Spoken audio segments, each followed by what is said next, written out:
자, 이제 마지막 30번 문제입니다. 현재 보시면 x가 136 중 어느 숫자가 적힌 여러 개의 공이 들어있어요. 다시 말하면 1도 여러 개가 있고 3도 여러 개, 6도 여러 개 들어있다는 얘기야. 현재 한 개의 공을 꺼내서 수를 확인한 후 넣는 시행을 3번 반복할 거예요. 아, 이거 표현 평균에 관한 이야기구나. 그런데 px바가 1이야 라고 하는 것은 결국 3번을 했는데 x1, x2, x3 이것의 평균이 얼마 나온다? 1 나오라 이게 되는 거죠. 결국 이것은 x1, x2, x3가 전부 다 얼마 나와야 돼? 1만 나와야 돼 이게 되는 거예요. 아, x1 1, x2도 1, x3도 1. 그쵸? 그래야 3분의 3은 1 나올 테니까. 그러면 첫 번째 게 1 나올 확률. 근데 이것이 똑같이 나올 텐데 이 확률이 A란 말이야. 근데 이 3승이 8분의 1, 그렇다면 A는 얼마다? 2분의 1이구나 라는 걸 확인할 수 있죠. 그래서 우리가 첫 번째는 모집단에 대한 조사를 할 필요가 있다. 이게 되는 거예요. 그래서 1 나올 확률은 얼마다? 2분의 1이다. 이것을 확인해 달라는 얘기고. 똑같은 원리로 여기도 마찬가지 6이다 라고 하면 결국 3분의 현재 y1, y2, y3 이거 했을 때 평균이 6 나와라. 근데 종류가 1, 3, 6밖에 없기 때문에 세 수의 평균이 6 나오는 방법은 마찬가지로 y1, y2, y3가 전부 다 6 나오는 수밖에 없다. 이게 되는 거죠. 자, 그래서 이 확률을 각각 BBB라고 한다면 그것이 바로 얼마다? 27분의 1이다. 즉 B라는 것은 3분의 1이다. 이게 되는 거야. 그래서 현재 1, 그 다음에 3, 그 다음에 6. 토탈 확률은 1인데 이게 바로 3분의 1이다 라고 설명을 해주는 겁니다. 그렇다면 이 내용을 다시 한번 종합적으로 정리해보면 요 통분했을 때는 6분의 3, 여기는 6분의 2 정식이 될 거고 여기는 바로 6분의 1이다 라고 모집단을 구할 수 있다 이게 되는 거야.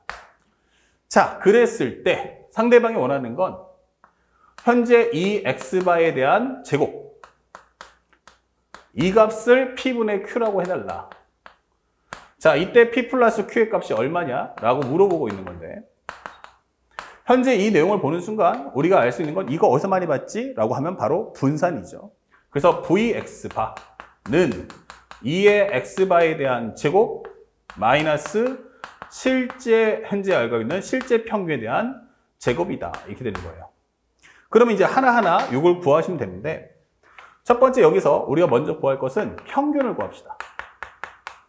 2x는 뭡니까? 끼리끼리 곱하니까 6분의 분자 계산하면 3, 12 이렇게 되는 거죠. 그러면 여기가 얼마 나와? 6 합쳐면 18이니까 이거 3이다 이게 될 거고요. 그 다음에 분산을 구해줘 라고 한다면 현재 이것은 x제곱의 평균에서 실제 평균의 제곱을 뺀다 이렇게 설명하시면 되겠고 그러면 여기도 마찬가지 계산하시면 6분의 그 다음에 현재 곱하시면 제곱하면 1 곱하면 3 제곱하면 9 곱하기 1이니까 플러스 9 그러면 제곱하면 36 곱하기 2는 72다 이게 되는 거죠. 거기서 실제 평균인 3의 제곱을 빼줘 이게 되는 거예요. 그러면 여기가 계산되는 것은 6분의 여기는 12 합쳐지면 84 이게 되는 거죠. 그 다음에 여기는 9니까 6분의 얼마 나온다? 9 그러면 54 그러면 6분의 30이기 때문에 이 정답은 5다 이 되는 거죠. 그러면 여기서 알게 되는 것은 우리가 알고 있는 거 바로 이 x바에 대한 평균은 뭐야? 하면은 그것은 실제 모집단의 평균과 같다라고 정리하기 때문에 3 나올 거고요.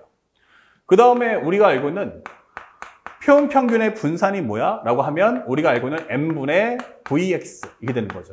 근데 현재 몇 번을 했어? 하면은 3번을 했어 라고 하기 때문에 이것은 바로 3분의 5다 라는 값을 뽑아줄 수가 있어요. 자, 그렇다면 현재 그 값을 넣어주면 여기는 바로 3분의 5 여기는 x바에 대한 제곱 마이너스 실제 평균은 3이니까 3의 제곱은 9 이게 되는 거죠. 그래서 이 x바에 대한 제곱은 3분의 5 플러스 9값 그러면 3분의 27 합쳐주면 32 이게 되는 거죠. 그래서 P 플러스 Q라는 이 정답의 내용은 바로 얼마 나온다? 35다 이렇게 문제를 마무리하시면 손쉽게 확률과 통계를 맞출 수가 있겠습니다. 이해 가셨죠? 어렵지 않은 내용이니까 침착하게 기본에 충실하게 공부하신다면 확률과 통계는 기본으로 우리가 가져가야 될 점수다라는 점 잊지 마시기 바랍니다. 알겠죠? 자, 여기까지 모의고사 해설 강의 마치도록 하고 다음 해설 강의 때 찾아올 테니까 그때까지 지금 배웠던 내용들 다시 한번 꼭 복습해 주시고 설명 가능하도록 써보시길 부탁드립니다. 수고하셨습니다.